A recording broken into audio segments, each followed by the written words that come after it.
আজকে একটা মজার গল্প বলি।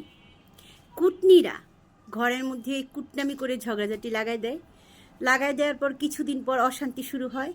তারপর বিরাট আকারে একটা ঝগড়া হয়।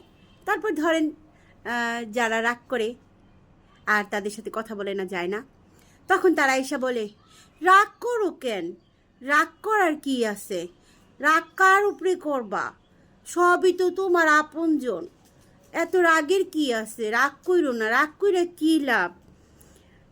বাসায় যাইবা, আইসা পড়বা।